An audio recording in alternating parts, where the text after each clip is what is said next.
Oh, hi, everybody. Welcome to another edition of the Parents Lounge Tuesday Parental Mental Health Check-In. I am Jamie Kaler. I'm joined, as always, by my partner in crime, Mr. Jason Gowen. Hello! Buddy, how's it going? I am fantastic. Oh, honestly, it's kind of, I know normally we're like losing our SHIT. And like scrambling in, but for some reason, everything was kind of okay today. There were no fires to put out. Yeah, which means tomorrow there'll be nothing but blazes. We got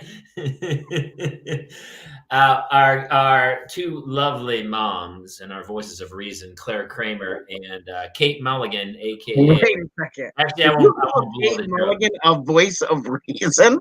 She's in as well. So I mean, I get Claire. I understand Claire is a voice of reason, but Margaret Mulligan, that's a hard sell. She's the voice of treason. She's the voice of season. She's the voice of seasoning. She's the day season. She does love a burrito, doesn't she? Seasons in the sun. Hey, Suge Knight. Hey, boom. All right, listen. Suge baby, what's up? Talk about my kid's school. I think I'm the last one. My kid's school ends tomorrow. Camps. We're going to talk about iPad security again. That might be a weekly check-in. How much more is going on with this with you? Well, I just looked at my kid's iPad. She's like, hey, can you download this game? And then all my photos, hey, Maureen O'Malley's here. Hi. All my photos I'm taking are like, it's like a mirror of my phone. And I'm like, yeah. I have a story about that. So when some moms are here, talk about that. So we got school, and also we got a little bit to talk about because you and I are going to do a little Sirius XM interview with Larry the Cable Guy. We're going to do Jeff and Larry's Comedy Roundup, and that's Larry's comedy, his weekly roundup that we kind of are going to check in for Father's Day on Thursday morning. So we're pretty excited about that. Other than that, I'm not drinking tonight. I got a Canada Dry ginger ale. Well, thankfully, I'm drinking double chocolate, so I'm drinking for both. The acting world is slowly starting to come back, so I figured I might want to. I mean, unless I want to play like an Albert Finney type, where it's just a drunken, bloated corpse floating in a river. Then I. Dude, I thought you had I really was pulling for you because you had the racist cop and racist boss thing down for a little while there. When I didn't book Racist Cop a couple weeks ago, I told you, I thought my acting career might have been I was like, wow. I couldn't, I was like, do I have to audition? Aren't I just Racist Cop? Don't I get to just portray Racist Cop? But I would have cast you. No, I mean, now I'll just start, hopefully there'll be a TV movie about 35 dudes in the back of a U-Haul van trying to break up parades. We'll talk about that. Anyway, it's on the news. Anyway, listen, everybody, go make a drink for yourself. Jobo, go, smoke a bone. He smokes. He could smoke a bowl. He's probably a bowl guy, but a bone would be out on the veranda. No, that dude's like got an apple that he's made into an intricate bone of some kind. He's got like an IV. It's just an IV, and it's like one of those baseball things with the two beers, and then the two things come down. He just lights it, and then comes down in. All right, go get a drink. Let's play the opening credits, and let's come back for our basically end of school year, pre-Father's Day, Parental Mental Health Tuesday. And actually, it's almost Father's Day, so you know what? We're in charge tonight, my brother. Not the ladies. It's the boys time. So, are you ready to get this beast started? Sure.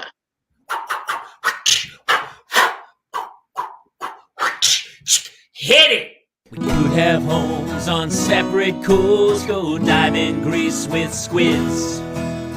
Could have been so bleeping rich, but instead we had kids. They won't smile for a photo, they won't eat the food we choose. That's why we're heading to the Parents Lounge to drown ourselves in booze. Every day we're more exhausted, we haven't slept in years. They hit me in the nuts so bad, my eyes filled up with tears. And yes, we'd like to fake our death and go off of the grids, but the truth is we are softies and we truly love our kids. So join us every Tuesday night to laugh at all our pain. Evening in the Parents' Lounge is the cure to staying sane.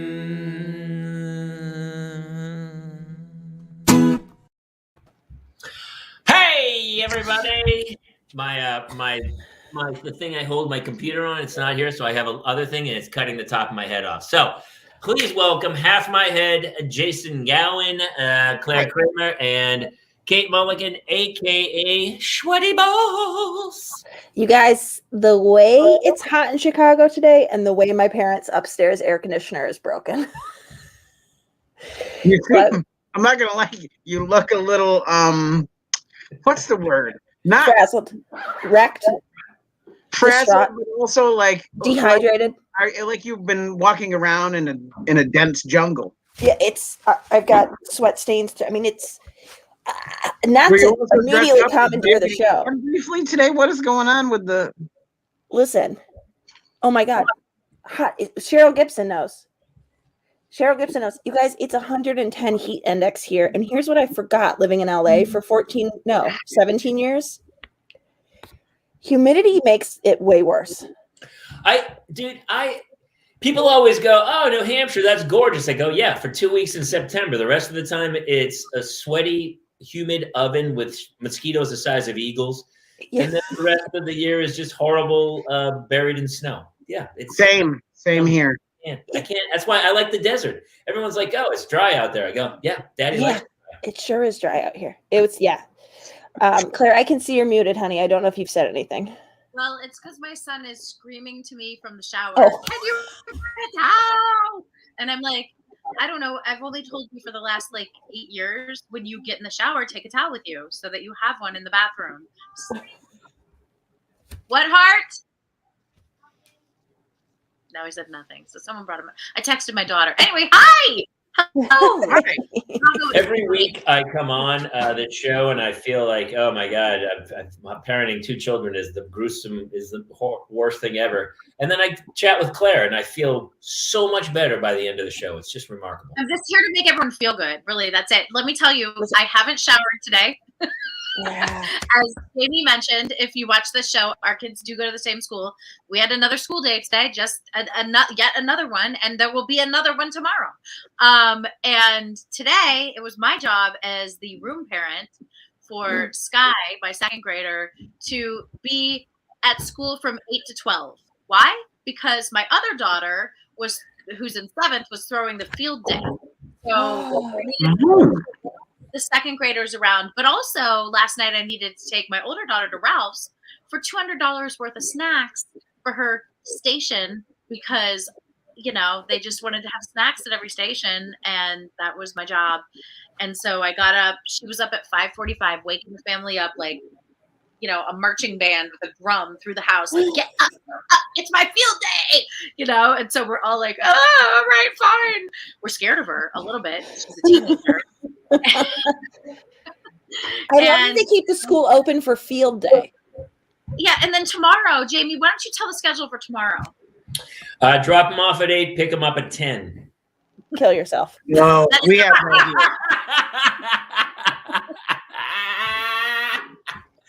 I'm literally the coffee shop across the street. I'm going to drop them off.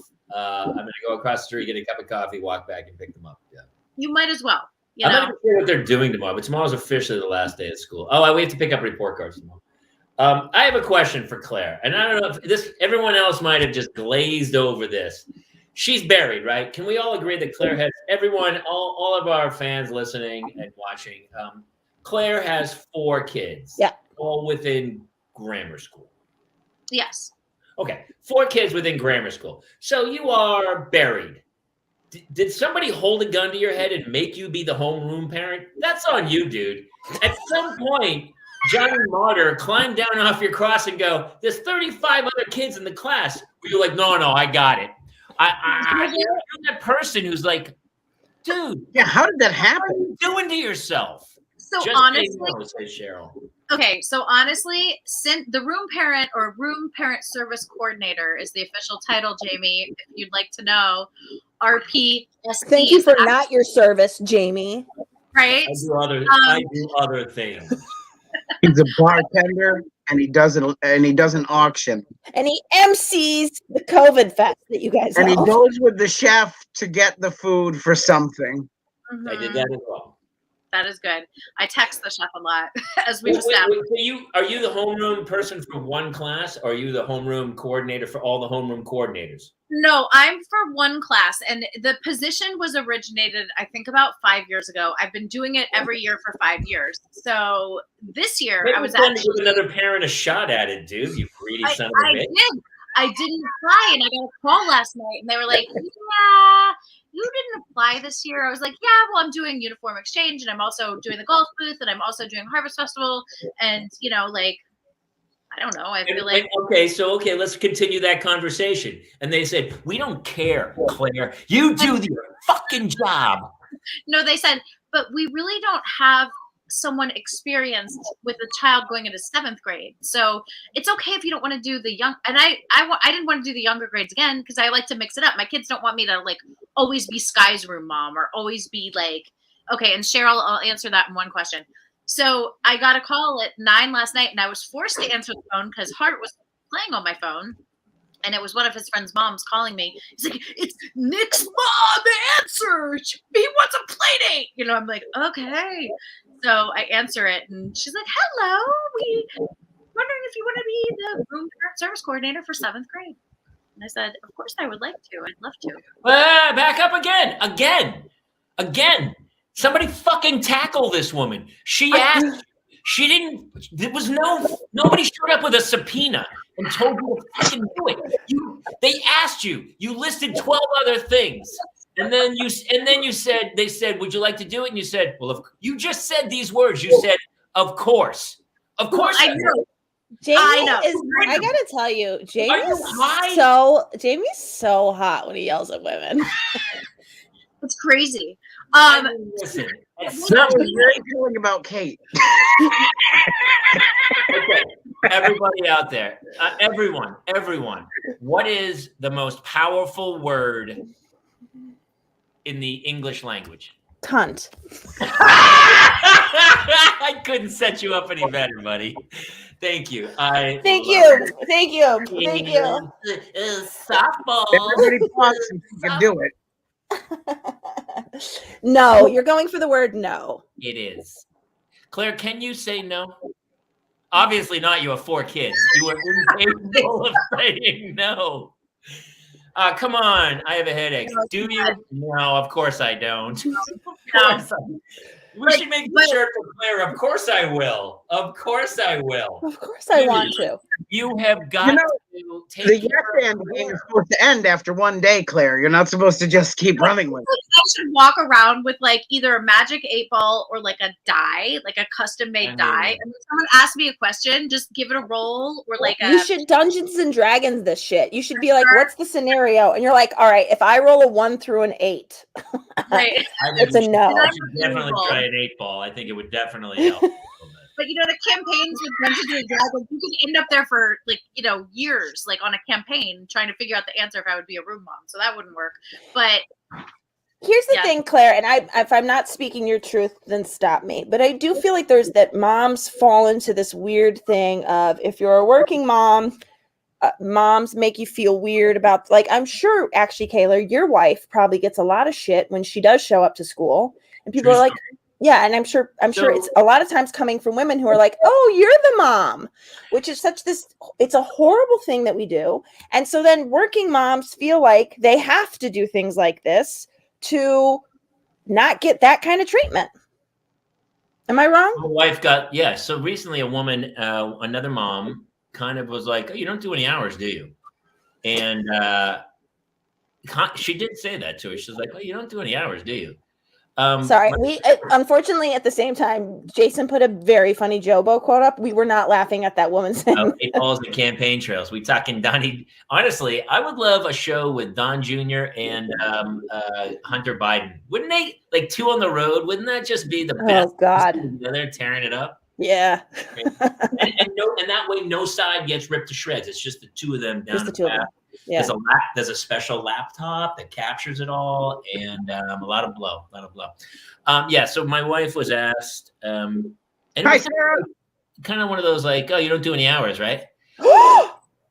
But I do a lot of hours, so many hours that I got our family got invited to the, hey, you've done a shit ton of hours, thank you night. You're doing your hours, yes. Yeah. I've done a shit ton of hours, and so they reward you. How do they reward you? Like, what happens with that? Say what now? How do they reward you for all that? Like, what do they do? They had a wonderful thank you dinner, and we all kind of went. It was the same. I talked to the principal, and I was like, because I fought. When we went to that school, I was like, I don't want to fucking do hours. Just go do. And then as soon as I started doing hours, I love it. I love hanging out at the school, and I want to start like an improv club next year. I want to do a ton of stuff. Yeah. Yes. And go ahead, Jamie. Yeah. She said the principal told me, she goes, 10% of the parents do most of the hours. That's the way. But she said that's every school. Like every school is 10% of the parents. So Claire, my point is, I have also, like, we did the comedy show this weekend. Yes. Oh my God, I'm so sorry. I was at a tournament. Other moms ran the whole show. A handful of other moms were fantastic. And I literally, it was so easy. I booked it and then I did it. I kind of chipped in a little bit, but they were like, hey, can you do this? And I was like, at some point you're like, nah, I can't do that. You have got to say no, buddy. You're buried in children. This is insanity. I know. I have to learn how to say no. But again, I will say this. In all honesty, I'm really being honest. The room parent thing is not that hard. So Cheryl asked a little bit ago, what do you do? So per grade at our particular school, there's 32 to 35 kids per grade, but there's a teacher and a teacher's assistant. And the room parent service coordinator is in charge of sending out weekly emails, sending out, like, coordinating anything, like everybody needs to, Venmo so-and-so $5 so we can get the art teacher something, or, coordinating any sort of field trip, chaperone, like keeping track of everybody else doing their hours. So it actually works out really well for me. It's not that arduous because it's mostly like, I just approving things and writing emails, which I have plenty of time for. Just the way you're describing it, I want to tackle you and go, if it's not that big of a deal, let somebody else fucking do it. Ding dong. What are you doing? Yeah. So because I get the emails every week, and I love those parents for doing it. But I'm like, you have to sit down every Sunday over a weekend. It probably takes an hour. Sit down, and you got to collect all the information and then send it out. Dude, what are you doing?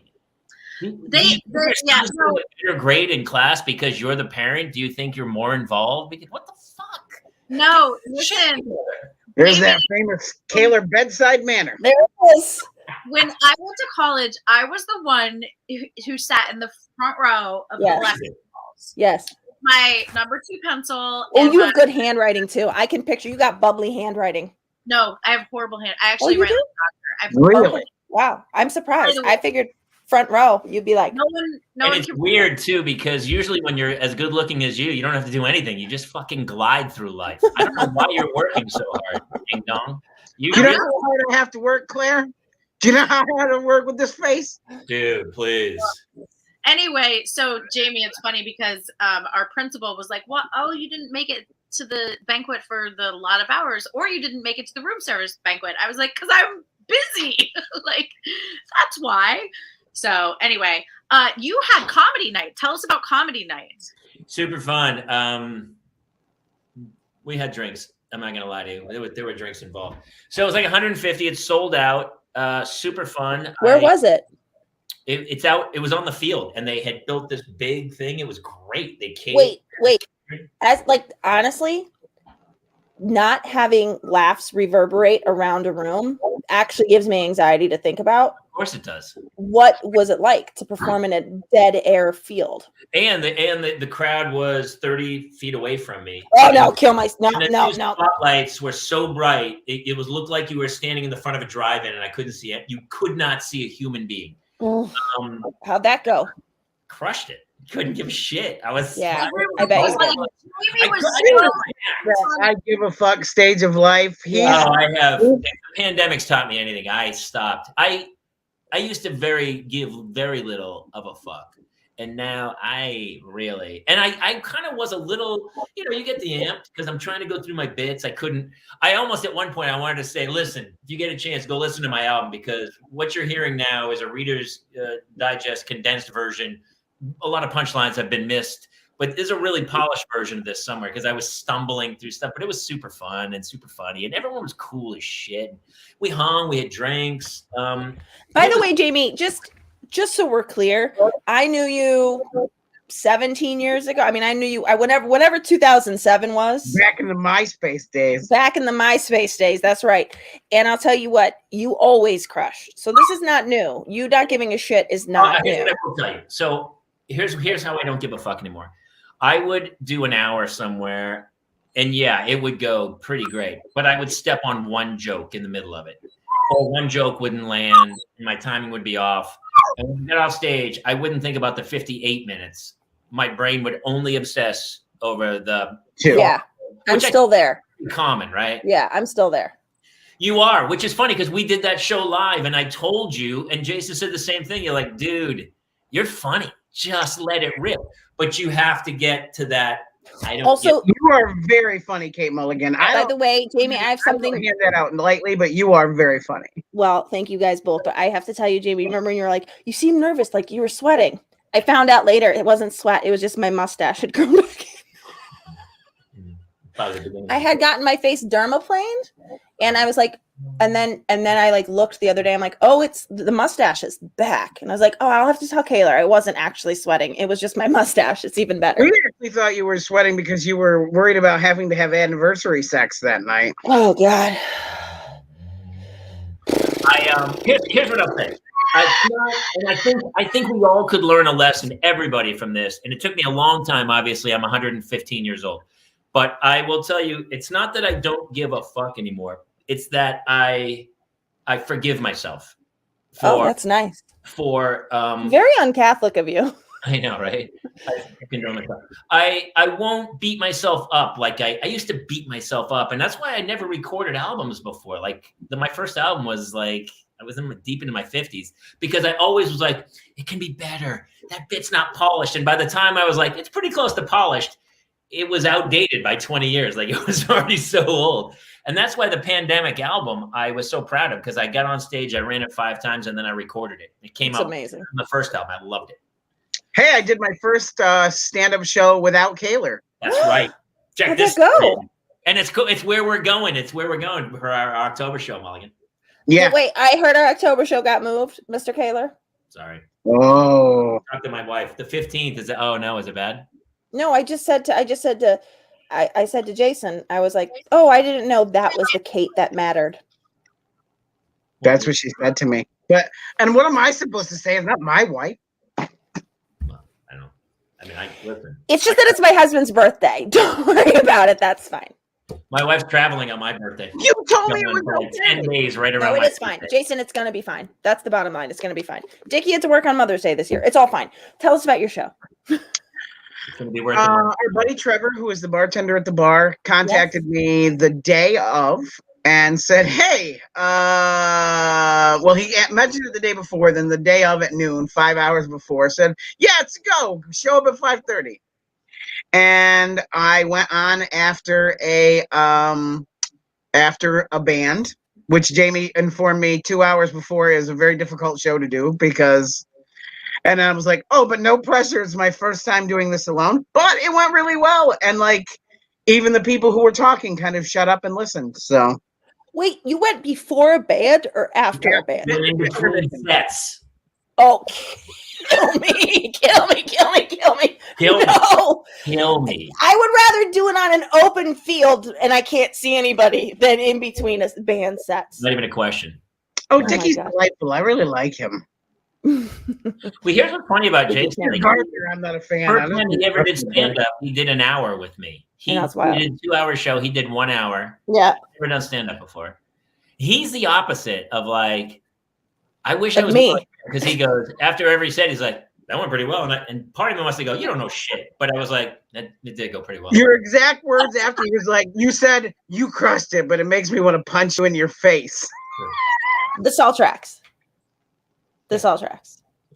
Yeah, Jason, you're like an eternal optimist. It's like very sweet and also shut up.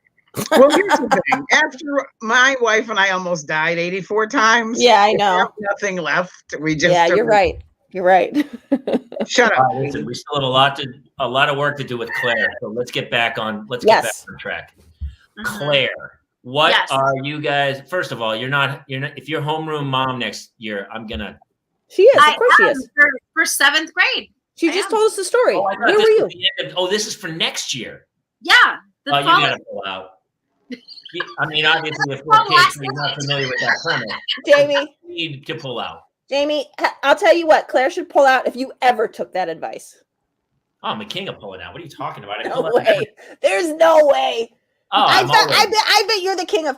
It just feels so good. Oh no, I missed my chance. No. Mulligan, at his age, I've said it totally before. His sperm are traveling like pack mules down into the Grand Canyon. It's not happening at a fast pace. And what's funny is since I've had kids, are we talking about sex? I was talking about just pulling out of everything because people call all the time and go, hey, you're coming Saturday. I go, dude, I'm a definite maybe. And then I just never go. I never go to parties. My buddy, I actually have cars. Well, that's true. You didn't come to James's birthday party. I didn't. Had a party on Memorial Day, and I told her I was going to go. And then last second, the kids came up. Pete Holney, our friend who's been on the show many times, his son Devin and daughter Sophia had a graduation party. I even bought graduation cards and got little gift cards for them. It's sitting on my mantle. Never went. Optimistic on that one. I did, but I'm going to get the kid. I want to get the cards to the kids, but not that bad. I got to drive. I got to drive to his house. It's a couple miles away. I'm pulling out of that at this point. At some point, I'll just mail it to them. I don't know. I'm terrible. I went. Oh my God! I go to the Comedy Chateau the other night. I'm supposed to go on, and the room is packed. And Hannah's working in like a week. She's shooting a little something on a friend's show, and so cool. So I go in there, and it's like 40 people in a tiny closet-sized room, and they want me to go up and do like 10 minutes in the middle of the show, and I was like, I'm not doing that. No way. Because if I get COVID and I give it to her, she's gonna get fired, and no fucking way am I doing that. No way. And they were totally cool. I told them the whole story, and I love a great club. But I can't. That's the one problem with acting now, Claire. I had a friend. He had a national commercial, and he shows up and he tests positive, and they're like, "You're fired. Thanks for coming, man. You just lost 40 grand or whatever. Whatever you would make." It's like, it's crazy. When Kurt did he did a national last year that I went with him to, and I was like so paranoid of the same thing. Like, oh my God, we can't get like 2 masks. I'm gonna have to go and shoot the thing with her. Yes, no, and. It's crazy. But I saw a funny incident between Hannah and Claire coming into school yesterday. Or was it today? I don't even know when it was. Today? No, it was yesterday. It was yesterday. Yep. So go ahead. Honestly, I would love to see a bird's eye view. I want to hear what happened in my life yesterday. So I'm like cruising in, and actually I was like, oh wow, we're early. It's like 7:54. School starts. You're supposed to be there at 7:50. It starts at 8. Usually I'm like the one like honking, keep the gate open, as I'm like driving through. Throwing them over the front. But we were a couple minutes early because, now that it's the end of the year and they don't have homework to do, like they're getting up and getting ready. Unlike the other, many days of school. So we're pulling up and I see Jamie and the 2 girls walking in, and Hannah apparently forgot her backpack and was not happy about that, and turned around and punched Claire in the stomach. And Claire was like, whoa! And, and then I'm like, Jamie, how's it going? It's like, good, pretty good. So Claire, what had Claire done to make Hannah not bring her backpack? Existed. That's it. So she, she existed? She existed. She was standing in the What wrong Jason table. said. And listen, hey, that's how whenever somebody gets a piano falls out of a building and hits somebody, you're like, man, that's just bad luck. Just bad luck for Claire. But here's what happened. She goes, we get out of the car, I go, and it's the day you got to return all your books. It's like the one day they bring all your books. You're turning them in. And so, of course, and she goes to get out of the car. I go, where's your bag? And she's like, So I called Kate and I said, listen, you gotta, because it was morning assembly. And so we have morning assembly. And then I stuck around a lot of times for morning assembly to watch, like, whatever they're doing. And so Kate was going to bring the bag. And I thought we were being unbelievable parents we like, Hannah, we love you so much. Your mother's going to get off her ass and get dressed, bring the bag. Not off her ass. She was working. She was literally working, but off her ass, off a chair. I didn't use the term properly. And then she was going to drive the bag in, right? And it would be there in like 25 minutes. Hannah's like, I am not walking into that class without that bag. I was like, I don't know what to tell you, buddy. And then I yelled out the window because I was trying to make things better, but I actually made them worse because I was like, yeah. And I was like trying to figure out what to say. Like, you don't need anything. And I was like, the only thing you needed to bring was a empty bag. And then I was like, that was the wrong thing to say. And then I just drove off. Claire said something like, and it was something nice, like, you don't need the bag. Just but to be fair, like, she barely hit her, and Claire did a Lee Harvey Oswald where she went like, but Claire, like, she made sure I turned around and when I caught her eye, she was like, and then when I caught her eye, she was like, right, Claire. I love when our kids do that. And I go, Claire, you're pushing it. You pushed it. Let's keep it real. Let's keep it grounded. Come on, yeah. You're pushing. Keep it grounded. And then I had to drag. I'm at the bottom of the stairs. The bell's rung. Everyone's in their classroom, and Hannah is like hanging under the railing. Will not go in. Tears are just streaming down her face, and I see the principal, and I go, with the principal's name, I go, hey, I can't. I need some help. And the principal came over and she was so sweet. She was so sweet, and she held Hannah. She's like, it's gonna be okay. And she goes, do you want your father to walk away? And Hannah goes, I go, why by me, Jack? Again, Claire. Claire would have been like, no, of course I need to stay through this. No, Claire, just fucking walk away. Got it. Yeah, she's got it. Pull out. She's getting punched in the first place. Yeah. And then Kate showed up with the bag and everything worked. So, hey, what's everybody doing for summer with the kids? Like, tomorrow's our last official day, and at 10 a.m. I have 2 kids for summer. But honestly, they're in more camps than you went to in your whole life. Just so we're on the same page. That's great. That means they're not your problem. I fought it at first like an idiot. I was like, this is stupid. This is a lot of money we're wasting on camp. And then in the back of my head, I was like, what are you doing? Shut up. Because now this summer I'm going to golf camp. Did I tell you guys I'm going to golf camp this summer? What? You did not mention it, no. No, there's no official golf camp. It's just when the kids drop off at 8:30 at Notre Dame Sports. Oh. And then I got to pick them up at 4 or 5:30 or whatever I go to. And come to DeBell? I like to go. Yeah, maybe. Wow. We actually, with the kids. It's wild that your guys' summer's not yet begun because we're 3 weeks into it now. Yeah. It's crazy. You're like 5 weeks into it at this point, aren't you? Or 4?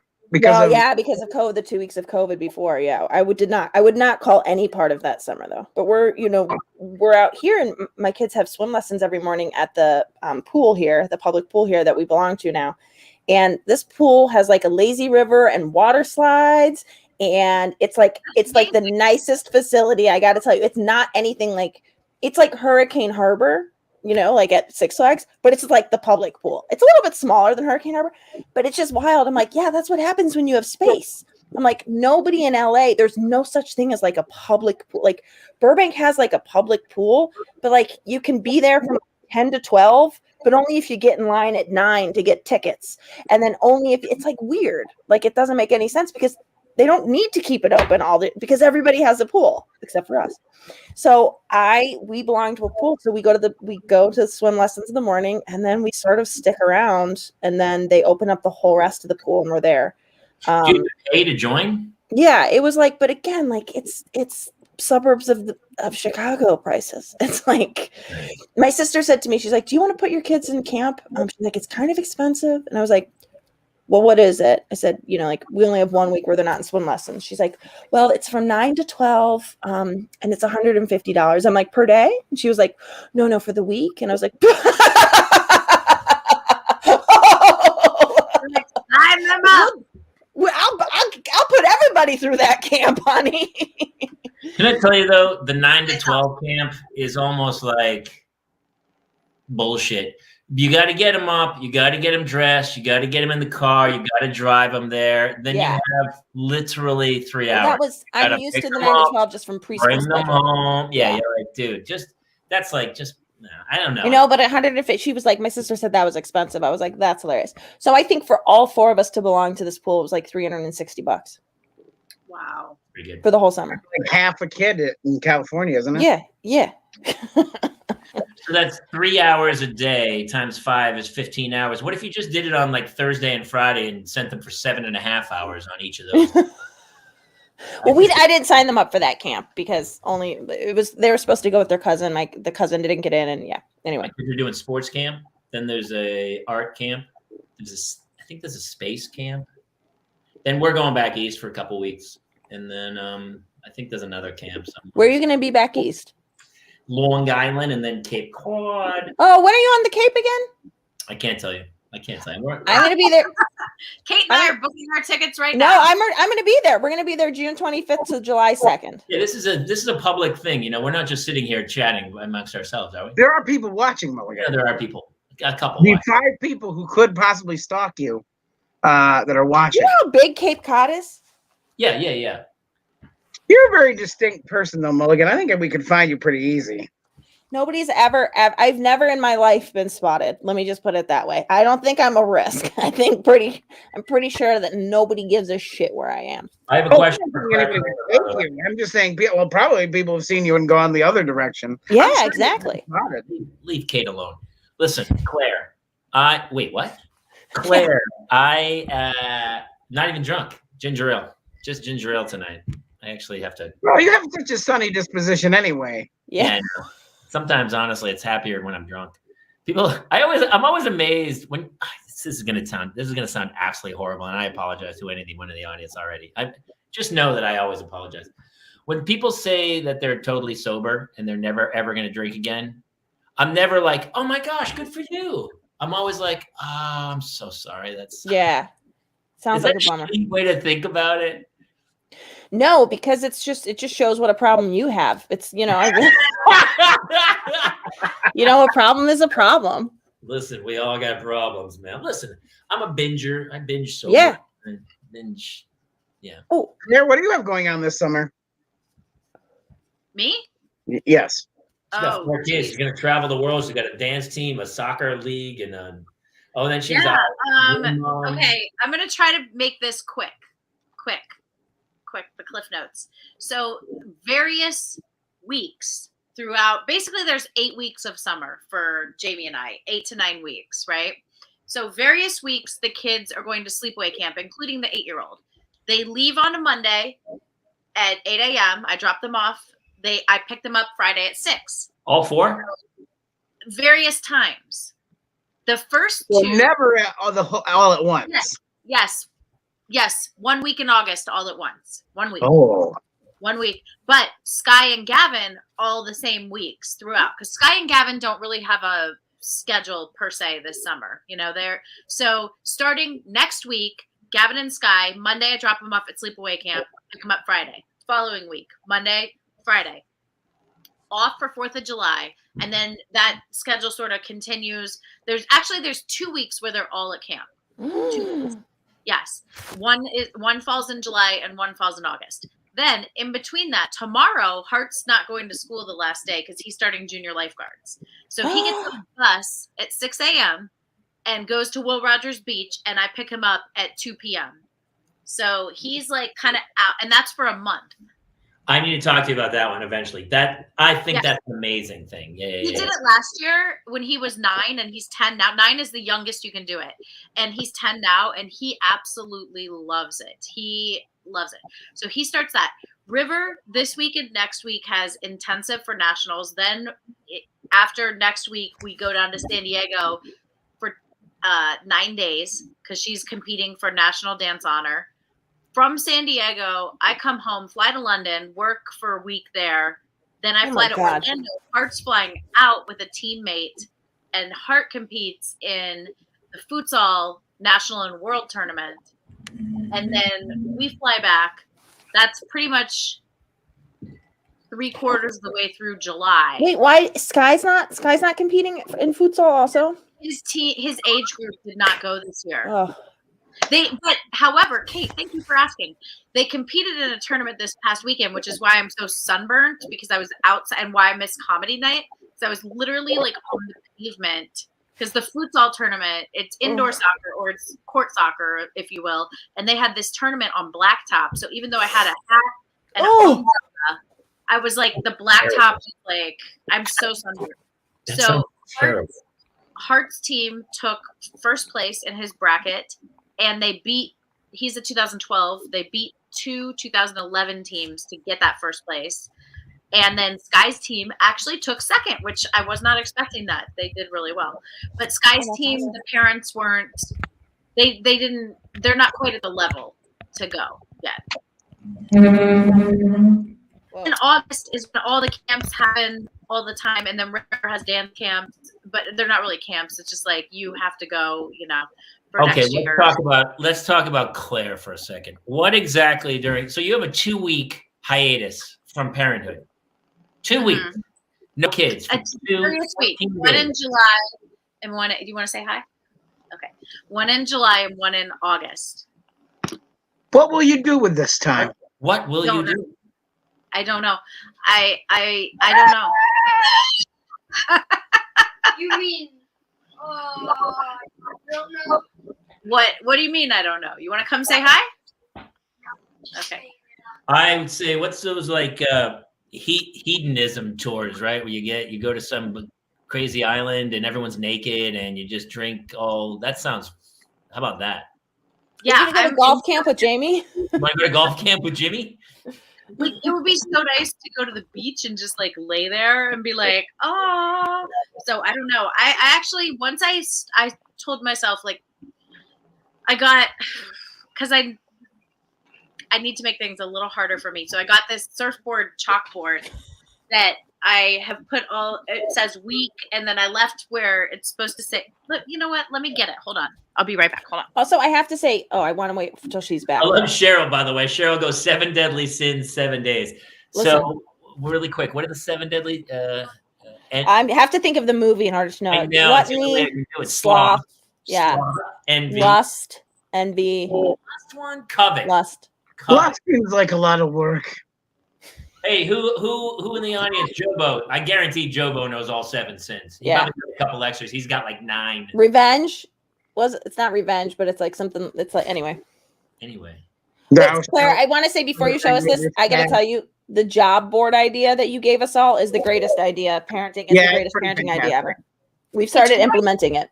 Right? It's like great. Yeah. You don't need to pay your kids to live there. They don't get allowance, but if they want to earn money, there you go. And I said to the boys tonight, I made the boys clean their rooms. Then I vacuumed upstairs. I mean, it was like we've just destroyed this house already. And I was like, it's time to clean up. And he's like, is this on the job board? I'm like, no, this isn't part of the job board. Job board is when I need help doing something. Right. Then you can get money. This is your civic responsibility. Which of your child said that? Neil. Oh, that's right. So wait, the job board. These are things I need done, and I will pay you for these, or these are the job. She makes it. It'll be like, fold your own laundry, $3, and they can take that. They can take that job. There it is. Suge Knight knows. I paid my kids to pick up apricots. They were all over the yard, and our dog keeps eating. Oh, the video! Don't they? They wore scuba gear. How bad, right, Jamie? They had like masks and stuff on. So we pick them up, and I picked a bunch because I'm gonna try to make wine still, but I I picked all the good ones, and then I was like, I kept them for a couple days, and I was like, well, I'm gonna make wine, and all of a sudden I opened them, and they were getting a little wonky. There was some foam. They were making their own wine. They were making their own wine. So here's what happened. So I dumped all the half-eaten ones into the big green can, and shut it, and then nothing else went in that can for like the 6 days before the gardener came today. And when we went to pull it out, it sloshed. Ooh. It was like, and it shows you that's how people discovered alcohol, was that the rotting fruit. Some idiot was like, let's try that. I think it happened on a ship. I'm not kidding. That does sound right, yeah. Actually, where they're like that, yeah. Anyway. Wait, Claire, what's the surfboard? It happened in Egypt, and I know because I started reading the book, I was going to do a one-man show about alcohol, which is still a possibility if I survive. You're still workshopping that, doing research, Jamie? I'm reading the book, and I'm still daily. I do a lot of research. Oh, yes. I am thinking of doing a one-woman show about gummies. That is what I'm researching for. I actually have written a lot. So I show you some of the writing. So anyway, it was in Egypt, and the guy had kept figs or something, the pharaoh, and the woman tried to kill herself, and it said, "Do not eat poison," because they were there. So she ate it, and she got really drunk on it, and she's like, "I want to live." And she did. You have to hear. I gotta find the story. It's in this book. Never mind. I love it here. It's the best place I ever. I like you, Cheryl. I like this. I like all this. You know? Yeah. Wait, Claire, what's the surfboard? I mean, if it was a kind of a clean trash can, I might have taken a sip or two. See what happens. I mean, you know. I mean, okay, so this is the I haven't even taken the plastic off. It says "Say hello, summer," right? It's a big surfboard, right? So you can see. And what I'm gonna do is I'm gonna put this up at the entrance of the house, and it's gonna say week. I'm gonna put the letters on there to say week, and then I'm gonna in chalk write 1, 2, 3, so I can erase the week. And then it will have each kid's name: Gavin, River, Hart, Sky. And next to their name, it'll say what they're doing, like junior lifeguards, camp, That's dance, great. Nationals. Yeah. press for nationals. So that way each week, because I find part of the thing with summer is the kids, even though they like routine, they like not to have routine, but they still like to know what's going on. And so this is a way for me to let them know what's going on, and any sort of special requests or messages go in there. So there's going to be a little request message. Is Gavin still working this summer? Yes, oh my gosh, she's booked up over 4th of July with 3. We have 3 additional dogs gonna be staying here. Oh my God. So you're also now running a kennel. Yes. Too? I'm also running a kennel, but they're really no work. But she's really great with that. Yeah, so she's doing that. She's also teaching swim lessons out of our pool for kids who want to prepare for the St. Francis swim team. So Jamie, if your kids want to prepare, she'll give them a little swim lesson. They actually do need swim lessons because they're great in the water and they can swim like lunatics. But they strokes. They right? can't do the stroke. We go the very first year.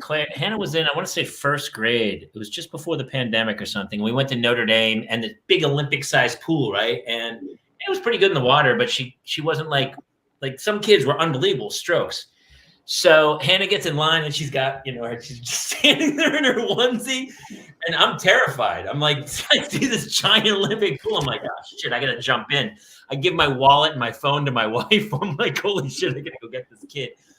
Other kids are jumping in and like getting to the side, and they're dragging him out. And there's this kind of gnarly coach. I think he coaches Notre Dame or something, high school. And so Hannah's like, da, da, da, da, da. And he goes, "You ready?" She goes, she jumps in the water and with one arm.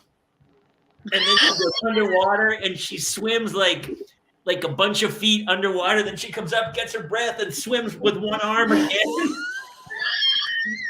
Fucking the length of the pool. Lightning. The coach goes, holy shit, she's fast. Can't swim a stroke, but that kid's fast. She goes, kid swims with one arm. And so he goes, yeah, we'll show her the stroke. She can do the swim team. And I go, oh, great. How's it working? And they go, well, practice is Tuesdays and Thursdays from 7:30 to 8:30. And I go, yeah, that's not happening. I don't know. Talk to Claire Kramer. She wants to sign up for something else. I'm out of it. We're not. My kids have been on the swim team since Gavin was in kindergarten. Oh, I know they have, Claire. Of course, because you don't know how to Sky, say no. Sky actually made the top. Sky missed a meet last year and still made the top 10. Actually, he was fourth. So I know, but Jamie, actually, that's like the lowest hanging fruit, like the sports commitments. It's not bad. I'll talk to you about it. Her bedtime was 7:30, so when swim practice was 7:30 to 8:30, I was like, she's in like first grade, dude. I'm not doing that. Yeah. But yeah. And then in years from now, when she's in therapy and she's 35 and she's talking to some guy going, I could have been an Olympic swimmer. My dad didn't fuck me over. Honestly, it sounds like Hannah's going to be an Olympic boxer. Let's be real. She'd be like, you should have seen me. I was so fast, and I only swam with one arm. Imagine what I could have done with two. Well, you can get her into some other swimming that's not from. Actually, we're going to swim tryouts June 20th. For what? For swim tryouts. She's going to try out for the swim team. So if you want Gavin to work with them for the couple days before, she needs to learn how to do strokes. Yeah. I even went and bought the nose clips, the little nose clips part. Gavin will she really doesn't need to know any other stroke other than freestyle to get on the team. They'll what teach. I'm going to do is I'm going to buy surfboards and dream catchers, and I'm going to hang them over the front door, and I'm going to write their names on them. Okay. And what I'm going to do is put little pictures and cut out art and stuff, and I'm going to make that really. This mockery. I love you. This mockery didn't work because it wasn't specific enough. I know it was generic. It was just wavering in the wind. You could feel it. We'll cut this out in post. It's live. I got to tell you, as I said, Claire's the thing that Claire gave us, which was that job board, is my favorite thing ever. Although I will say, somebody gave me something recently, which is it's rivaling Claire's, which is put face sunscreen on your children with a makeup sponge. It's changed my life. Actually, you know what? I'm writing that down. Makeup sponge. We bought a mousse that you know the mousse one? Yeah, no, I don't. Does it not get in their eyes? There is something about me being like, hold still and like being able to do this, get the sunscreen under their eyes and all around. Then I'm like, that's actually a really good idea. Isn't that good? It is good. But I kind of have, I think I've passed that because this is what I do, honestly, every day in the summer. When they get up in the morning, I make them stand naked on the porch and I spray their whole body front and back. And then they're not allowed to get in clothes for like 5 minutes. Yeah. And at least they have a base. You know what I mean? Yeah, absolutely. You're going to have some people moving in across the street who are going to, you might have some guys knocking on your door. They have to register. And that doesn't work with the 12 and the 14-year-old anymore. But the 8 and the 10-year-old, I can still get away with doing that. Yeah. All the people who were booking trips to come see Kate and I in Cape Cod just moved their flight and they're heading towards your general vicinity. Well, now you didn't tell when you're going to be in Cape Cod, so I guess there's no way to know if I'll see you. Also, I guarantee you're in P-Town. Dude. It's actually the best place. It's absolutely good. Honestly, I don't want to go into it too much, but did you see anytime like 35 dudes in a U-Haul go to stop a pride parade, and no one else? Oh, yes. This is I saw it. NPR saw it. Yeah. I always am like, why do you care? Why do you care? Why do you care? And first of all, how does it affect you? Suck, except for pride parades. Because that one in West Hollywood is the greatest parade that's ever. The greatest parade ever. Yeah. And also 35 dudes in the back of a U-Haul, mathematically speaking. It's the gayest part of that parade. It's 4, right? Yeah. 4. Like most of the guys, they were like, hey, what's the group? And the guy was like, well, listen, here's what we're doing. We're all getting only dudes, like 35 of us. We're going to get in the back of a U-Haul and we're going to a pride parade. And most of them were probably like, yeah, we're going to stop that. But a bunch of guys had no idea. And they were like, that sounds awesome. A bunch of dudes in the back of a U-Haul going to I'm always blown away when anyone tries to stop anyone else from doing anything. That's really not harming anyone. You're like, what are you doing, dude? Does not affect them in the slightest. No, it offends. Why are you so threatened? I know. Why are you so threatened? I mean, is it Shakespeare? Thou doth protest too much. It's Yes. anyone who stands up is immediately, you're basically coming out. If you stand up and you're offended by somebody else acting like that, then you typically have some tendencies that you went to a camp in upstate Indiana to really be kibosh on some things. Yeah, for sure. Hey, Cheryl, we don't talk like that. Yes. Right. Anyway, I just wanted to, listen, it's like any parent out there where, I have all my friends have kids and they're all different types of people. It's like, what do you care, man? Well, it's it seems there's what she's trying to deal with 4 kids on a daily basis. She's got to be a homeroom parent. That's what we should be worried about. No, I just feel like, as an adult, and just how small is your world? You're honing in on these just ridiculous.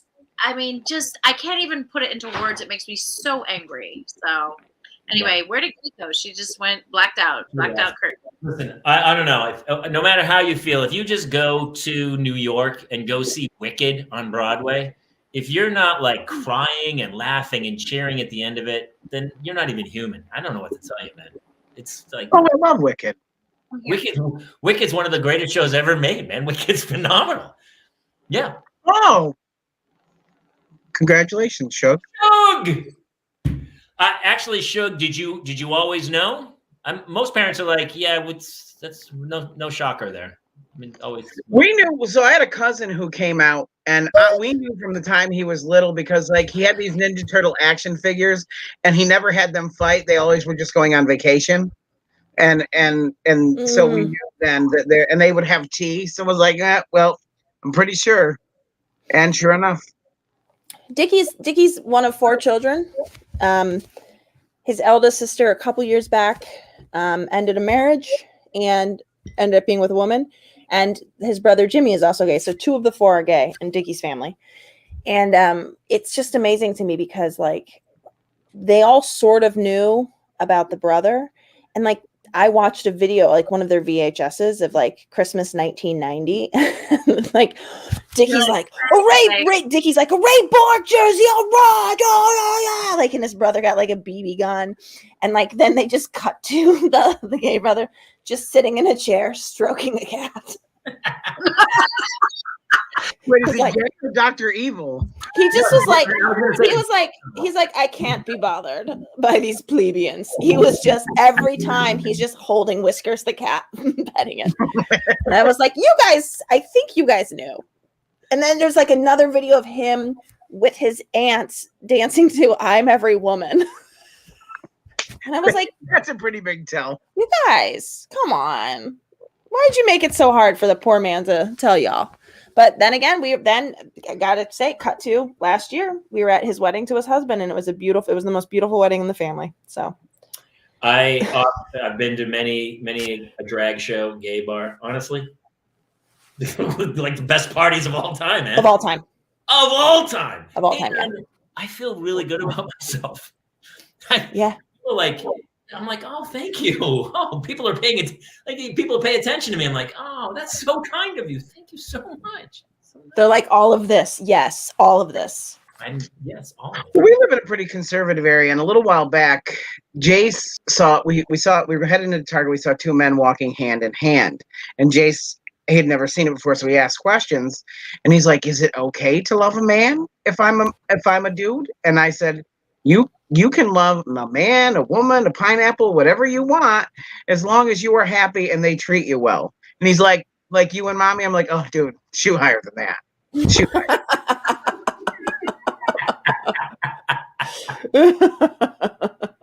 What's funny is we had like so many divorces in our family, and the only couple that stayed together for like 50 years was my cousin Billy and his roommate. Alan, and they were like the greatest couple you've ever seen, and it was yeah. Ugh, love it. You can love anybody, man. Yeah, it's crazy. There's a great TikTok account, and it's called These Old Gays, I believe they have 7 million followers, and it's these 4 gay guys in their 60s and 70s just like spreading the word, like, hey, and it, you kind of like learn about their history. One wasn't able to come out till their 40s. One, was actually able to come out when they were young. And so it's just like a very cool TikTok. If you guys, I love that. These old gays. Yeah.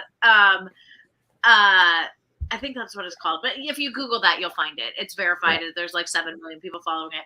But, I think it's just so important for us, our generation, to expose our kids at such a young age to all the different types of love and different types of, everything really. But we're talking about love in this moment, different types of love that are available to them. Because, for me growing up in Ohio, like it was like, I wouldn't say I didn't know what being gay was, but I never got the chance to like sit down and be like, talk to someone, an adult when I was young who was gay or whatever. And I think I've shared with you guys, I've done these things where I've had like, my gay friends come over and my kids can ask them questions. And then, and it's just like very helpful to just normalize that. Any sort of, well, how do you work that? Is it like an informal Q&A? Like, how does that work?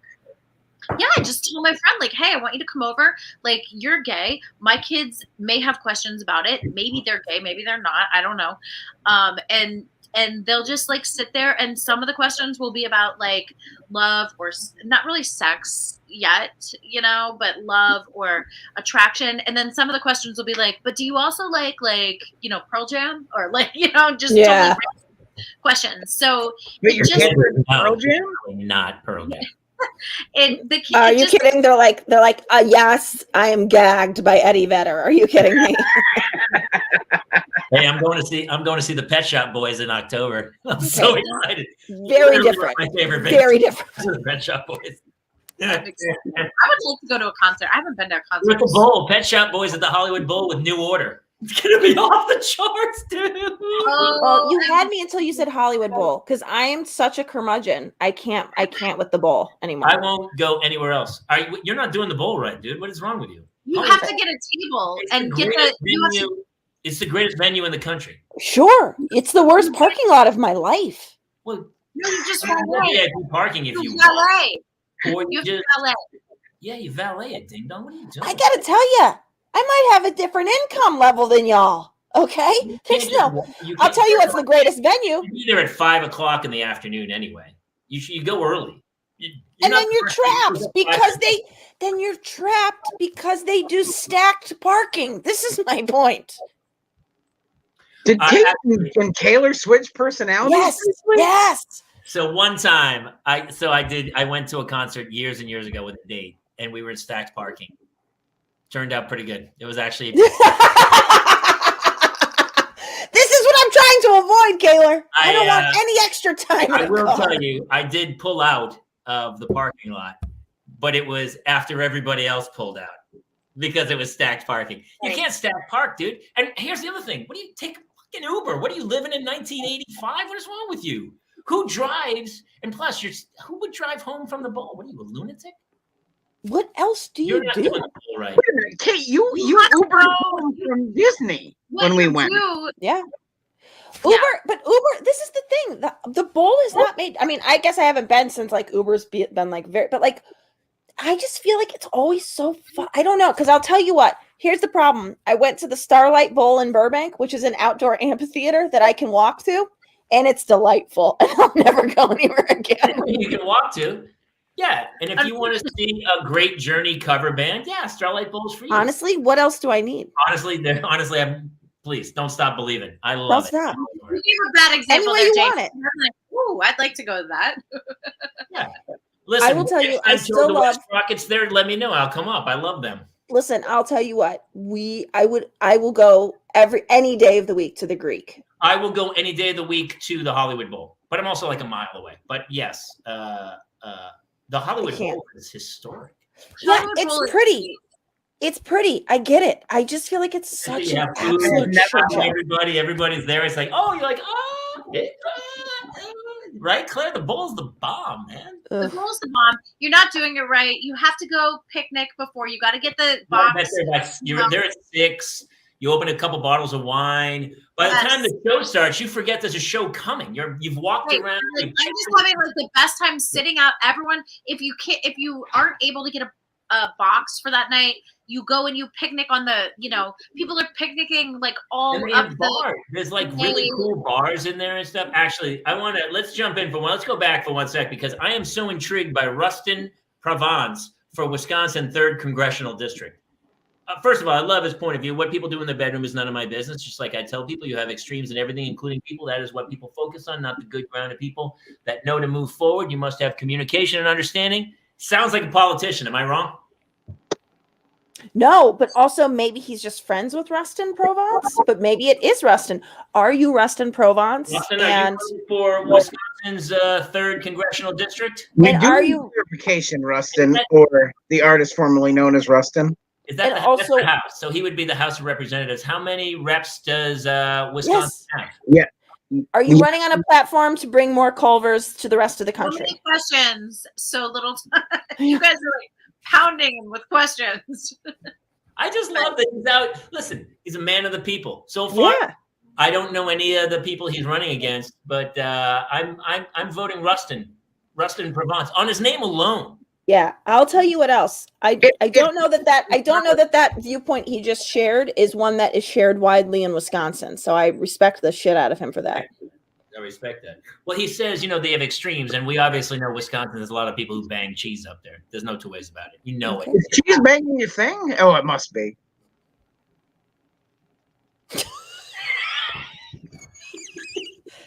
He's running against both parties. See, now I love him. Libertarian. Do it, man. Do your own thing. Over his shoulder. I'm a libertarian. He does sound pretty fancy. Yeah, you do. He might be the classiest person besides Claire that's ever been on this show. I know. He's definitely seen Wicked. He has. It's a fantastic show. You should all see Wicked. Anyway, the Bowl concerts, Pet Shop Boys. Where are we? Oh, here's what I wanted to ask Claire, because Claire, you have an older children than me. I went to go. Hannah was trying to download something on her iPad. Dude, I got Apple Arcade. Am I insane? They gave me a 3-month free trial. And I did that 3-month free. And then you got rid of it? Yeah. It's $5 a month. Yeah, but we have a Nintendo Switch. And I'm like, that's where your games are that you can play. Hey, we have Nintendo Switch as well. And you know what else I have? I'll tell you what. We also have the Amazon Kids. That's like whatever. It's like it's part of the subscription. So I'm like, no, if there's plenty of free. No, you don't need Apple Arcade. Anyway. Interesting. Your kids are younger. Saul, I forgot to send you them. Okay, sorry. Not Saul. That town from Happy Days is in Wisconsin. Wait, Happy Days is in Wisconsin? Yes. I'm sure that's true. Saul doesn't miss. Or not Saul, doesn't miss. No, I'm pretty sure it is. Green Bay is Laverne and Shirley. So I guess they were sister shows. So yeah, because it was a spinoff. Laverne and Shirley were on with Fonzie. Yeah. I think they were banged. I think they banged. I think they did a 3-way with. You know that they did. You know what? We need to have Anson Williams back on. We do. You know we had Anson Williams. That was he was our very first guest. He was our first guest. Anson Williams was our first guest, and one of the nicest people we've ever chatted with. He was fantastic. Loved him. That's awesome. Yeah, that's really funny. Isn't that 70s show from Wisconsin too? Yeah. I was on. Wait, I did the 70s show, and I have no idea. It was we shot it right here in Studio City, so I don't know where it was set. But yeah, Laverne and Shirley were on Happy Days. There you go. I guess. Okay. I don't know. What were we talking about before that? I got to. We were talking about iPads. Downloading. I went to download an app or whatever, and so I had to delete. She has like 1 million photos, and I was like, "What were all these photos?" And she has all my photos. Every photo I shoot goes to the cloud, and then the cloud's like, "You know who else needs this? His 8-year-old daughter." Boop, right to her iPad, and I thought for sure I had. She needs her own Apple ID. I feel like that's how Syria told you to do. That's what. Gwen Stefani's marriage, like her first marriage, like her texts started going to the family iPad, and so also to tell you, that's how I won when I did my divorce. It's how I won, as why she signed off on everything, because her account was attached to my iPad, and my 5-year-old niece was on it when dick pics came through, and I was like, we're gonna talk about this. And she immediately she's like, if you just, I'll just sign off if you don't push that in, because she was gonna be a nurse. So she said if I didn't push it, she would sign off on everything. So I won because she Because your wife had a dick. yeah. Well, that's neither here nor. It's all about love, Kate. What do you care? Yeah, what do you care, Kate? I'm just saying, why does your wife send dick pics? No, of the other guy, ass. She was getting dick pics. Oh. She was on the receiving end. Yeah. She wasn't pulling out. So much on the receiving end, Claire. So much. I have a question about, have you guys ever gotten a dick pic? No. Me? No. Claire's not going to answer that in front of her children. No. Claire, you're not that good of an actor. Oh, that's not true. You just moved That's your not face. true. Absolutely, you did. Somebody I did not ask for it. I did not want it, but somebody DM'd me something that I opened and then immediately deleted. We all Yes. got the picture of the big black dude with the giant Lincoln log. No. The guy from every meme on earth. He's sitting on the edge of the bed. He's got a human arm hanging from between you. Please, Jobo, for the love of God. What are you talking? You're talking to me like it's the hang in there cat is like this is like a guy now. No, There we all is. know. I know the meme. you're Everybody, talking about. what do you see the comments? Everybody's seen the dude. He's sitting on the bed. It's a huge, Yes. muscular black dude, and he has it's like an elephant trunk. It's insanity. And of course, I got it from like 5 of my friends who thought it was hilariously funny, and I didn't want it once. And was the Jobo the best? Was when they did the bird? Yes, yes. That's exactly right. I don't know the meme. I don't know what you're talking about. I have to, For the love of God, where do we go to look at this? all right, thing? I'm looking at it. Your Facebook. Where do you go on your own mind? What was the Well, what was Joe this? apparently has it. I don't know. Everybody has taken that photo of the dude and put themselves like in the photo with him. Am I crazy? Oh, Jobo should. Everybody, dude. wait, it's even not ringing a Farrell bell for me. Gibson saw it. It's like a baseball bat. It's but what is there a saying that goes with it? Like hang in there. wait, Sarah, No. are you kidding me? You've come a long way, baby. Yeah, Is it Yeah, just me? I look at different memes too. Yeah, no, you're not insane. I told you I've Maybe, seen it. maybe I just don't know it in the context you're explaining it. You know it. Jobo, the photo haunts my dreams. I think it haunts it, but yes. And what's funny is Suge Knight. Yes, the dudes. It's insanity. All right, Yeah. I'm looking it up. Oh, Leave. I looked it up. Did you see it? He's Do No, a this is- screen share. somebody else describe it better. Do a screen share. I can't hold on. It's not. Oh God, this is something's. So I do get sometimes. I feel like this is not. I'm gonna have to clear my history. I have had like women send photos. Before. I feel weird looking for this. I'm not. You think you got that thing from too much porn? Where did that girl send you another thing now? She's like, oh, I just checked the porn you're watching now, Jason, and seriously, you need some help. This is going. I think I found it. I don't know this photo though. His name's Barry Wood. Is that I don't know his name. He's in every meme. Is that his stage name? What? Is Barry Wood his stage name? So anyway, Claire obviously got a lot because her facial expression was, yeah, look at her. Yeah, Claire's poker face was not fantastic. Are you any good at poker? You're terrible at poker, is my guess. No, I'm very good at poker, but not at. I'm always amazed when dudes would send, only because I just don't think it's a very attractive. I would never subject someone to that. Have you guys ever sent photos of yourself? No. No. Oh, Claire. Oh, Claire. I mean, honestly, I feel like during this show, she's been having a little exchange with somebody where she's like, hey, I think we just got busted. That's how I have. Yes, Sarah, I have. And there's a couple who like repeatedly. She was a young comic named Kate Mulligan. She really harassed me. That joke. because Kate did hit him in his DMs on MySpace. Listen. I've had women send me. Wait, what did you say to him? I want to know what was said.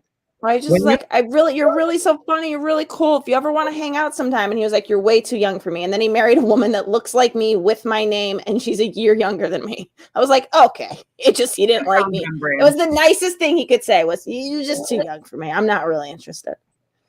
I should have just said you're a comic and I would never go out with a comic, but that's. Was your profile picture you dressed as the farmer's market? No, it wasn't. No, I had, I'd like, I have it here. Oh, you guys are going to love this. You're going to love this. It's like the most don't know how to take a headshot. It's my first headshot out of college picture. That was my profile picture. I'll be right back.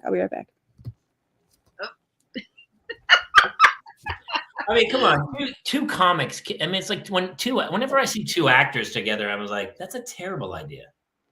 Two performers in the same family. No, one has to be like a little different. There has to be like a mix up, like. Even if you're super successful, like that's a curse too, because then like you're gone for a year to shoot a film, and who's gonna watch the kids? And then it becomes a competition of careers. It's just not good. It's not good. Claire, in your heyday, did you date other actors? I have never been a dater. I am like a serial monogamist. So no, I haven't. At least for a weekend, at least for a night or two. What I do is I find one person and I concentrate on them for at least that night. And then maybe somebody else. I have not. I just no. I haven't. No, I didn't. I was asked out by some fun people, which I can tell you offline. We're gonna want that list. There's no choice. I need that. My publicist to set up like a date, or agent calling agent or publicist, and yeah. But I didn't go out with him. Oh my gosh, you look amazing. Kate, look at you. I remember that photo. It's a good picture. Yes, it was in your DMs, Killer. Yeah. No, it was my profile picture. Yeah, I'm a really funny girl. You could tell because I got a wife beater on. I don't take shit from nobody. She doesn't. I don't take shit from nobody. Claire, seeing the bangs, do you think I should get rid of my Helen Hunt forehead and go back to these bangs? I know you said bangs are for poor people who can't afford Botox, but right. So I say no. Okay. You're rocking. Look, I'm gonna see if I love you on Nickelodeon's Hey Dude. Yeah. It's amazing. Look that is what my arms are supposed to look like. I know. Meanwhile, I got these sausages stuffed into the. Anyway, it's a free baby. I just went upstairs to get this picture upstairs to the second floor here, where the air conditioner is not working, and it is probably 86 degrees up there. I think we're gonna have to move the boys into the basement tonight to sleep. It's like impossibly hot. I'm gonna tell you, I grew up in Ohio, not far from Chicago. Yeah, I grew up without air conditioner. That's wild.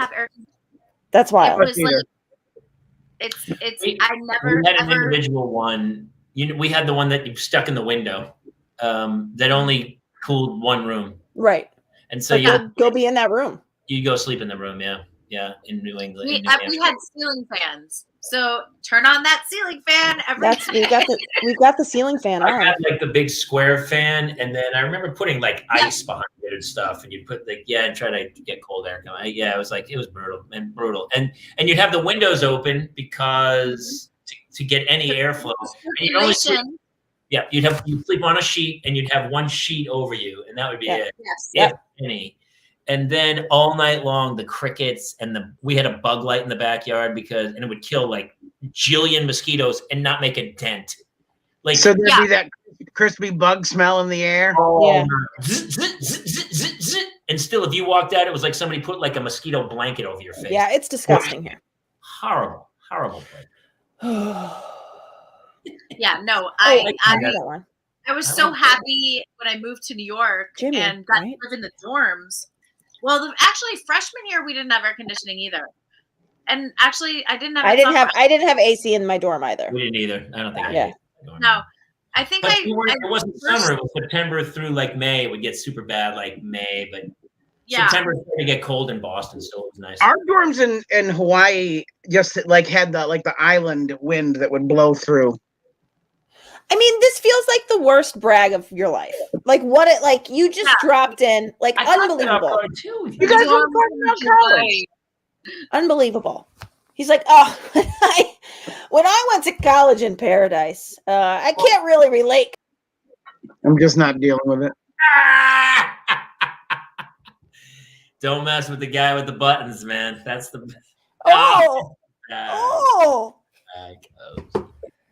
I'm just not putting up with it today. I think Sarah Bracknell says, or manicure, Kate. Show me your manicure. Oh, she just always wears a press on. Okay. First of all, you know what I forgot? This week is Father's Day. We didn't even talk about it. Let's talk about it. What are your plans, guys? Thursday night, we're going to do a dad hang here. Okay. Wow. Okay. So you're both okay. So, but Father's Day, for me at least, I always think Father's Day should look like I have the kids and Dickie just gets to go do whatever the fuck he wants the whole day. But some people would be offended by that and be like, "No, I want to be with my kids." But I'm like, "No, that's why I want to give you the day off because you roast your kids all the time." So what do you guys do in your? What do you guys? How do you guys get celebrated? Saturday, I have. I'm going down to a fancy country club to play golf with some friends of mine. And then Sunday, we don't really have plans. Which country club is it, and why is it Lakeside? I'm just kidding. I'm kidding. Guys. Not Lakeside. I love Lakeside. And when can we meet you there? No. Yeah, exactly. I'll tell you another one. But my buddy graciously invited myself and a couple other friends, other dads, and we're gonna go play golf. And I actually, you know what? My wife, she gets so angry at me. She's picked fights with me many Father's Days and birthdays because she's like, "You're so hard to shop for. I don't know what to do with you."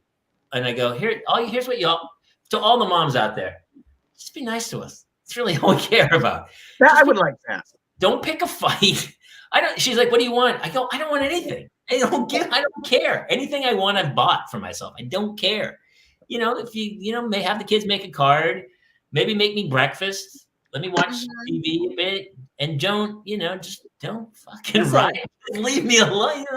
And then maybe tonight don't use your teeth. Listen, it's just the little things. I mean, I wasn't going to say that, but whenever a woman is like, "What can I get you?" It's like, there's literally one thing. Bobby Slayton used to have a joke. Bobby Slayton used to do a joke about it. He goes, "Just do that and let me watch the Three Stooges, and that's the best day." I asked for a movie and junk food day with the whole family. Yes. Yeah, it's fantastic. Have a fun day. That's all I want. Just have fun. Shug. Instead of me getting up to get something, maybe everybody else goes, "Hey, Dad, how you doing? Can I get you?" Yeah. Yes, I would love. You're like, "Oh, actually, I do know what you can get me. Not Blue Apron to cook."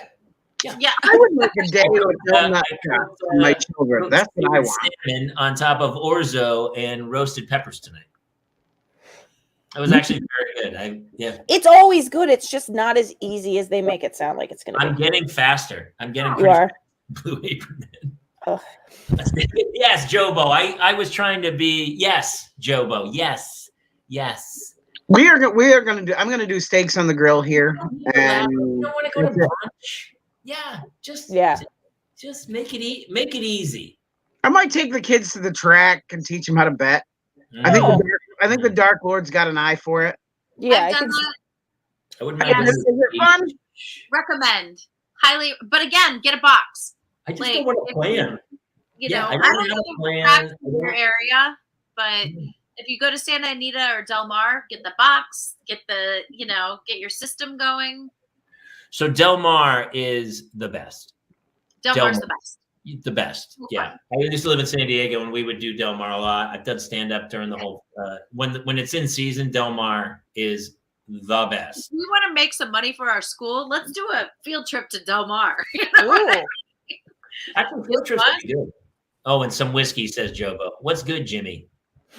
Am I Jimmy? No, Jimmy Nails from Chicago. Jimmy Nails. Oh, Jimmy Jobo. Jimmy Nails. Yeah, and Shug says he lives across the. But Shuggy, I'm so sorry for Friday. So I don't know if you guys saw. Shug was saying this Father's Day feels tense for him because he's got court. I think there's custody decision being made for him on Friday. So Fingers crossed, buddy. Oh, so you guys need to learn to cook and become HVAC licensed. Best advice I can give: if the wife's warm in the winter and cool in the summer, happy wife, happy. Yeah, listen, I'll tell you what. Today I was said to I literally go to my dad, who's like not in a position to be. I was like, just show me how to open the dampers because I got to tell you, I know that it's got cool air. It's just not blowing it. Just show me where to open the dampers. He's like, I don't know where the dampers are. I was like, anyway. I agree. Well, is HVAC a heat and cooling thing? Is that what the HVAC is? That's what it is. Yeah, the air conditioning, heating thing. As men, we need to learn to be HVAC licensed. Yeah, because can you imagine how grateful I'd feel for Dickie right now if he fixed this air conditioner for me right now? You'd willingly have sex with him? I would. I'll tell you what. I'd initiate. Go to Lowe's, buy one for like $200. Go buy one for $200 and stick it in the window. I may have to. I may have to tonight. Actually, you know what? They have a space cooler. It just sits in the room, doesn't even have to go in the window, and it works. Yeah. It's 10:30 here now. Well, I mean, Chicago didn't sneak up. It wasn't like Chicago was 50 degrees today and then snuck up and banged you with a 98. No, we didn't know that the air conditioner was broken. It literally, you can ask Jimmy Nails. It's okay. There we go. Yeah, exactly. Jamie's on pre-pandemic pricing, $200. Thank you, Jobo. But no, Jimmy can tell you, it was like I was wearing jeans and sweatshirts until 2 days ago. And then it got a little hotter. Oh, look at Jimmy has an extra. And then today, I'm not kidding you. Yesterday, it was like cold at night. And then today, and we're like, oh, it's our first day putting the air on since we got here. And the upstairs air conditioners, like my mom they have separate air conditioners per floor because they're very fancy in the suburbs. You can't sleep downstairs? Oh, we're gonna have to bring the boys down here though too, which is it's just gonna be not good sleep if we're all sleeping in the basement. It's just gonna be a nightmare. But we're gonna have to bring them. I just went up to grab this picture, and it's probably, I'm not kidding you, it's probably like 86 degrees. Here's the thing: it's when you're not used to it, that's a problem. I agree. I definitely grew up sweating in my sheets, but I just feel like I can't. Oh my God, yes. My wife would love 86 degrees. She has turned the thermometer to 86, or the thermostat to 86 degrees before. There's no two ways about it. It's disgusting. Melissa's kind of the same way, but because her heart, the circulation thing with her, like her body just like she's freezing cold. Even if it's like 400 degrees in the house, she thinks it's freezing. Meanwhile, fat, it gets like 75, and I literally am covered in drenched and sweat. Kira Sultanovich at the show on Saturday. Funniest woman on the planet. She's the best. We have to have her back on. And she said that her husband locked her out of the Nest thermostat, and because he told her he doesn't know how it works, and so they can't get into it. And she's like, "I'm gonna kill him if he doesn't fucking let me into the thermostat." And he's like, "It's broke. I don't know. It's on Nest. It's on his phone. It's on his phone." Yeah. So even if she goes up to change it, he's just like, boop, boop, boop, boop, boop, boop. "Oh yeah." When my wife left, she had to go out of town for work last week, and like within minutes of her leaving, I went in, like set all the thermostats for like 65 degrees. It's like ice the house now. Oh, I mean, honestly, it's not even cold enough. Wait, I just want to say, because I know we have to go, but let me just say to the two of you on behalf of Claire and I, I'm sure Claire would agree, but if she doesn't, she can just raise your hand if you don't agree. I agree. Okay, she agrees.